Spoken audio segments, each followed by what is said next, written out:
அப்ப இன்னைக்கு தமிழ்நாட்டுல எத்தனையோ தலைவர் இருக்காங்க, ஏன் அவர் மேல விமர்சனம்?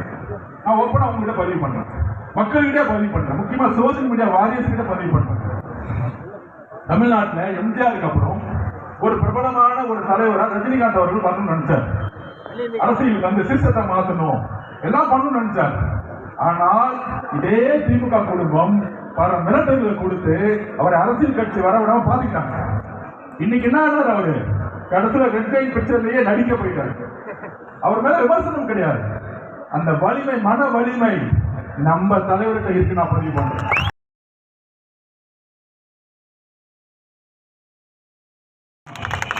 நம்ம அண்ணன் சொன்ன மாதிரி எஸ்எஸ்டி ஸ்டாலின் சார் டாக்ஸ் 30% கமிஷன் அடிக்க மட்டும்தான் ஸ்டாலின் சார் அவருக்கு தெரியும். ஒண்ணுமே தெரியாது. பட்ஜெட்ல 30% அடிச்சு 1.5 லட்சம் கோடி ரூபாய் எப்படி அடிக்கிறது மட்டும்தான் அவங்களுக்கு குறிப்பு. அப்ப இன்னைக்கு அடுத்த பிரச்சனை என்ன? நம்ம குரல் கொடுக்கிறோம், சட்டம் ஒழுங்குடைய பிரச்சனை. சட்டம் ஒழுங்கோட பிரச்சனை என்ன?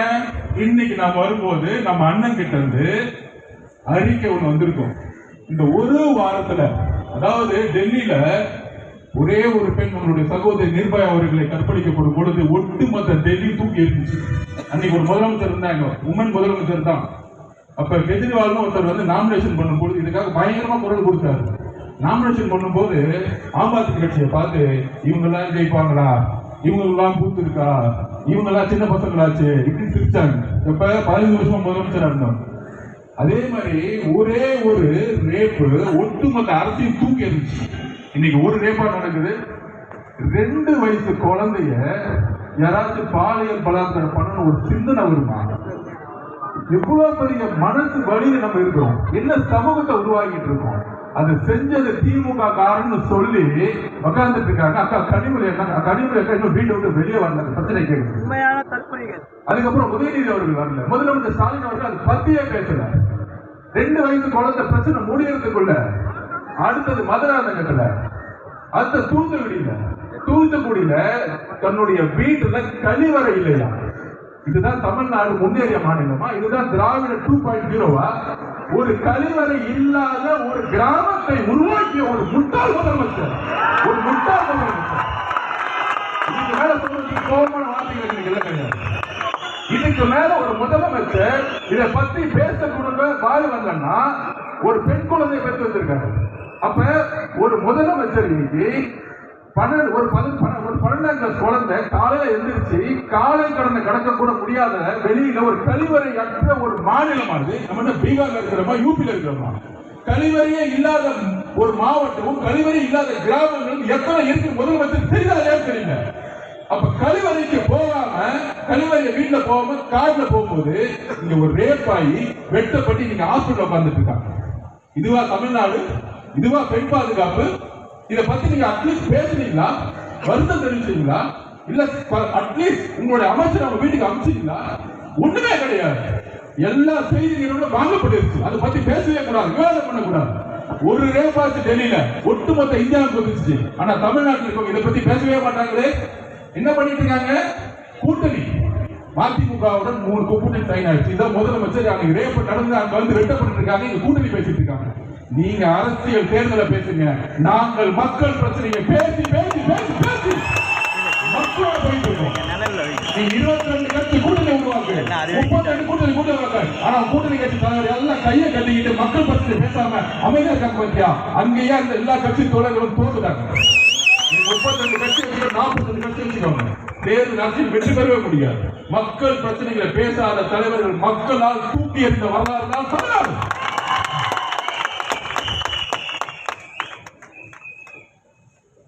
அதுக்கப்புறம் நம்ம சிவகங்கை நாங்குநேரி எதுக்காக அருளா எடுத்துட்டு இந்த சினிமா படத்துல வர மாதிரி எங்கெங்கெல்லாம் மக்கள் விளிம்பு நிலை மக்கள் இருக்கிற வெட்டுறது, கொள்றது, அதை ரீல்ஸ் போடுறது. இதோட அடிப்படை பிரச்சனை என்ன? இதோட அடிப்படை பிரச்சனை ஒண்ணுதான், கஞ்சா, ட்ரக்ஸ். ஏன் 2 வயசு பொண்ணு வந்து கற்பழிக்கப்படுது? ஏன் 14 வயசு கற்பழிக்கப்படுது? ஏன் 12 வயசு பொண்ணு ஒரு இயற்கை உபாதைக்கு போகும்போது ஏன் கற்பழிச்சு வெட்டுறாங்க? நாங்க திருப்பி பதிவு பண்றோம் மக்கள் கிட்ட. தமிழ்நாட்டுல ட்ரக்ஸ் சேல்ஸ் அதிகமா போய்கிட்டே இருக்கு. 60,000 கோடி ரூபாய் டாஸ்மாக் சேல்ஸ் இருக்கலாம்.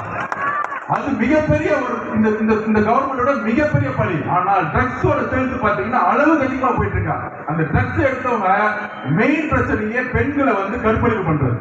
அப்ப முதலமைச்சர் கேட்டா முதலமைச்சர் சொல்றாரு, ஒன்றிய பாஜக அரசு இல்லாம கடல் வழியை நம்ம நிப்பாட்ட முடியாது, கடல் வழியெல்லாம் ட்ரக்ஸ் சேல் பண்றாங்க. ஐயா முதலமைச்சர் அவர்கள், ஸ்டாலின் அவர்களே, கடல் வழியா வரலாம், நான் திருப்பி பதிவு பண்ணலாம். ரோடா சேல் பண்றது உங்களுடைய இருக்கு. உங்களுடைய மாவட்ட செயலாளர்கள், உங்களுடைய அமைச்சர்கள், உங்களுடைய எம்எல்ஏக்கள், உங்களுடைய கவுன்சிலர்கள், உங்களுடைய கவுன்சிலர் தெரியாம ஒரு வீடு கட்ட முடியுமா? ஒரு ரோட பண்ண முடியுமா? அப்படி எப்படியா கன்ஸ்ட்ரக்ஷன் பண்ண தமிழ்நாட்டுல? அதுதான் எங்களுடைய கேள்வி. உங்களுக்கு தெரியாம கன்ஸ்ட்ரக்ஷன் நடக்குன்னு சொன்னா தவறு. திமுகவுடைய அமைச்சர்கள், திமுகவுடைய எம்எல்ஏக்கள், திமுகவுடைய கவுன்சிலர்கள் யாருக்கும் தெரியாம தமிழ்நாட்டுல கன்ஸ்ட்ரக்ஷன் நடக்கிறது இல்ல. இதுதான் உண்மை. ஒரு இன்ஸ்பெக்டர் தெரியாம கன்ஸ்ட்ரக்ஷன் பண்ண முடியாது. ஒரு எஸ்ஐ தெரியாம கன்ஸ்ட்ரக்ஷன் பண்ண முடியாது. ஒரு கவுன்சிலர் தெரியாம ஒரு கன்ஸ்ட்ரக்ஷன் பண்ண முடியாது. அப்ப இதுக்கெல்லாம் யார் பொறுப்பு? முதலமைச்சராக இருக்கக்கூடிய ஸ்டாலின் சார், நீங்கள் தான் பொறுப்பு. பெண்களுடைய பாதுகாப்புக்கு நீங்கள் தான் பொறுப்பு. ஒரே வாரத்தில் 5 ரேப் ஆகுது உங்க கண்ணு முன்னாடி. ஆனா திமுக காரன் ஒருத்தன் அதை பத்தி பேசல. அக்கா கனிமொழிக்கா பேசல, திமுக அமைச்சர்கள் பேசல, திமுக கவுன்சிலர் பேசல. திசை திருப்பது. ஏன் திசை திருப்பணும்? யார் பேசுறா? எங்க அண்ணன், எங்க தலைவர் மட்டும்தான் இங்க பேசிட்டு இருக்காங்க. இப்ப எஸ்ஓபிங்க 3வது நாட்டு இந்த மாதிரி பிரச்சனை எடுக்கும் பொழுது எந்த தலைவரும் பேசுறது இல்ல. கூட்டணி சொல்றாங்களே, மார்க்சிஸ்ட் கட்சியோட தலைவர்கள் பேச மாட்டாங்க. இந்த விளிம்பின மக்களுக்காக போராடி அண்ணன் திருமான 90 2000 காலத்துல அவரை பேசி பார்த்து நான் வளர்ந்தவன். ஆனா இந்த பிரச்சனைக்கு அண்ணன் பேச மாட்டேங்கிறாரு. என்னன்னே தெரியல. அண்ணன் என்ன ஆனாருன்னு தெரியல. முதலமைச்சரை பார்த்தவன டக்குன்னு பயப்படுறாரு அண்ணன். எப்படி பார்த்தா எங்க அண்ணன் திருமான 2000ல. ஆனா இன்னைக்கு மக்களுடைய பிரச்சனைகளை பேசவே மாட்டேங்கிறார். என்னங்க 6 தொகுதி 8 தொகுதி முக்கியமா? மக்களுடைய விளிம்புனை மக்களுடைய பிரச்சனைகள் முக்கியமா? அது சொல்லுங்க. நாங்கள் வெட்டப்பட்டது யார்? தலித் சகோதரர்கள். மதுராந்தகர் வெட்டப்பட்டது யார்? தலித் சகோதரர்கள். எங்க உங்களுடைய பேச்சு? எங்களுக்கு வலிக்குது. மக்களை கைவிக்கும் போது எங்களுக்கு வலிக்குது. எங்களுக்கு உணர்வு இருக்கு. 2 வயசு குழந்தையும் 14 வயசு குழந்தையும் 12 காசு பொண்ணு கற்பழிக்கும் பொழுது என்னுடைய தங்கை எங்களை கை வச்சா என்ன கோபமா? அதே கோபம் தான் எங்களுக்கு வருது. உங்களுக்கு ஏன் கோபம் மாட்டேங்குது? ஏன் முதலமைச்சர் உங்களுக்கு கோபம் மாட்டேங்குது? நீங்களும் ஒரு பெண் குழந்தை பெற்றிருக்கீங்க, ஏன் பேச மாட்டேங்கிறீங்க? அட்லீஸ்ட் பேசுங்க, பாதிக்கப்பட்டவங்களை பாருங்க. இனிமேல் நான் இருக்கிற வரைக்கும் இனிமேல் தவறு நடக்க மாட்டேன்னு சொல்லுங்க. அட்லீஸ்ட் மக்கள் உங்களை அட்லீஸ்ட் திருப்பி அவங்க ஓட்டு போடுவாங்க. ஆனா அதை கூட சொல்ல மாட்டேங்கிறீங்க. ஒரு மனிதாபிமானம் கூட உங்களுக்கு இல்லையே. அதனாலதான் எங்களுக்கு கோபம் வருது. அப்ப இதை கேட்கறதுக்கு எங்களுடைய அண்ணன், எங்க தலைவர் மாவட்ட ரீதியா பயணம் போனார். மாவட்ட ரீதியா பயணம் பண்ணும் பொழுது ஒவ்வொரு மாவட்டத்துடைய எழுத்துக்கள் பார்த்து திமுக பயந்துட்டாங்க. அப்ப உடனே செந்தில் பாலாஜிக்கு அஜெண்டா. அங்க ஏதாவது பிரச்சனையை பண்ணி விட்டுருது. கரெக்டா அண்ணன் பேச ஆரம்பிக்கிறார். நீங்க வீடியோல பார்த்திருப்பீங்க. 10 ரூபாய் பாலாஜி பேச ஆரம்பிக்கிறார். செருப்பு வந்துருச்சு. எந்த மாவட்டத்திலையும் செருப்பு தூக்கி போட்டதா வரலாறே கிடையாது. ஏன்னா சுத்தி இருக்கக்கூடிய மக்களை இந்த தலைவரோட அன்பு நம்பிக்கை வச்சிருக்காங்க. செந்தில் பாலாஜி அது என்ன ஹாஸ்பிட்டல் போனாங்க, எல்லாத்தையும் கூப்பிடுவாங்க, என்ன மட்டும் ஏன் கூப்பிடுறாங்கன்னு தெரியல. நீ தான் ஃபர்ஸ்ட் அக்யூஸ்ட்.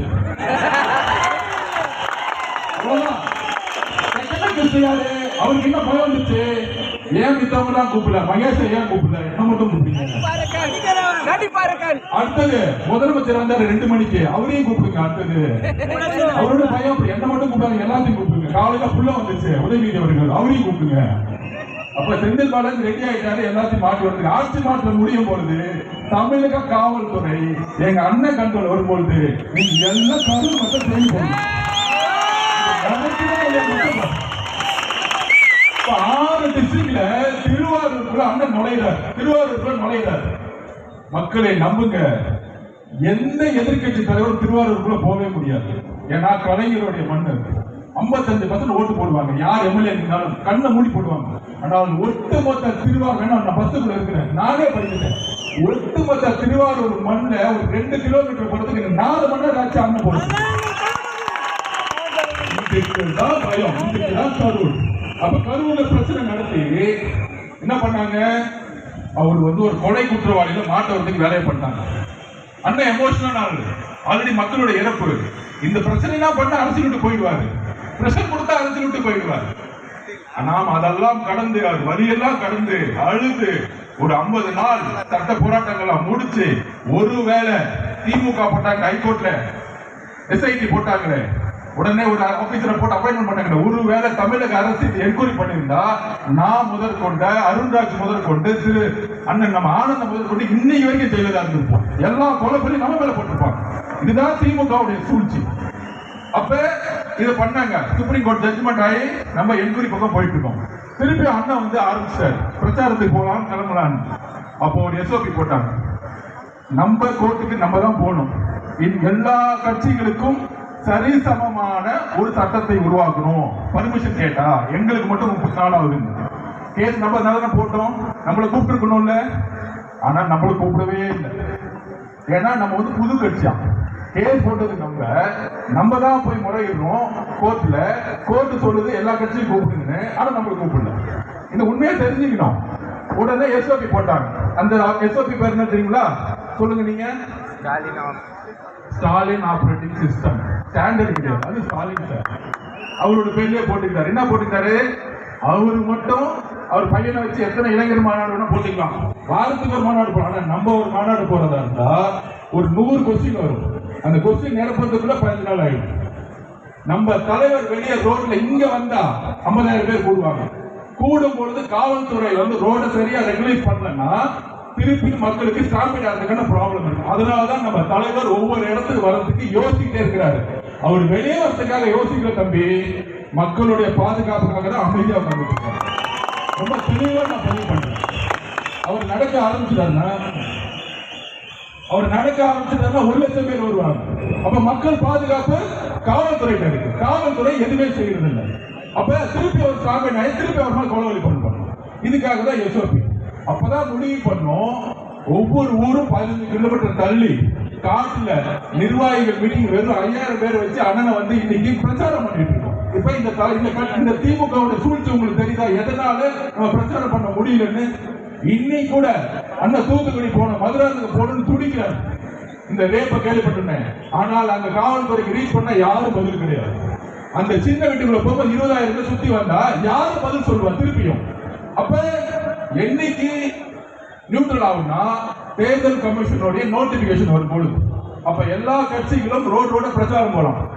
அன்னைக்கு பிரச்சாரத்தை ஆரம்பிச்சாங்க. தமிழகம் எம்ஜிஆருக்கு அப்புறம் உருவாக்காத பிரச்சாரத்தை உருவாக்குவார்.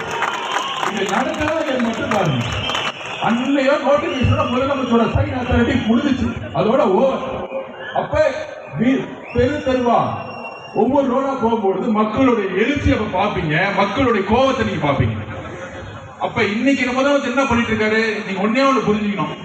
அண்ணன் ஓப்பனா சொன்னார், என்னுடைய தனிப்பட்ட பிரச்சனை விமர்சனம் நான் பாத்துக்கிறேன். அதுக்கு மேல என்ன பிரச்சனைன்னு சொல்றாரு? 2 வயசு குழந்தை ரேப் பண்றாங்க, 16 வயசு குழந்தை காலை கடந்து நடக்க முடியல. இதை நோக்கி நம்மளுடைய பிரச்சாரத்தையும் பிரச்சனையும் சொல்லுவோம். அப்ப இன்னைக்கு தமிழ்நாட்டுல எத்தனையோ தலைவர் இருக்காங்க. ஏன் அவர் மேல விமர்சனம்? நான் ஓப்பனா உங்ககிட்ட பதிவு பண்றேன், மக்கள்கிட்ட பதிவு பண்றேன், முக்கியமா சோசியல் மீடியா வாரியர்ஸ் கிட்ட பதிவு பண்றேன். தமிழ்நாட்டுல எம்ஜிஆருக்கு அப்புறம் ஒரு பிரபலமான ஒரு தலைவரா ரஜினிகாந்த் அவர்கள் வரணும்னு நினைச்சார். அரசியல் வந்து சிஸ்டத்தை மாற்றணும் எல்லாம் பண்ணணும்னு நினைச்சார். ஆனால் இதே திமுக குடும்பம் பல மிரட்டல்களை கொடுத்து அவரை அரசியல் கட்சி வர விடாம பாத்துக்கிட்டாங்க. இன்னைக்கு என்ன ஆனார்? அவரு கடைசியில ரெட் லைன் பிக்சர்லயே நடிக்க போயிட்டாரு. அவர் மேல விமர்சனம் கிடையாது. அந்த வலிமை, மன வலிமை நம்ம தலைவர்கிட்ட இருக்கு. நான் பதிவு பண்றேன்.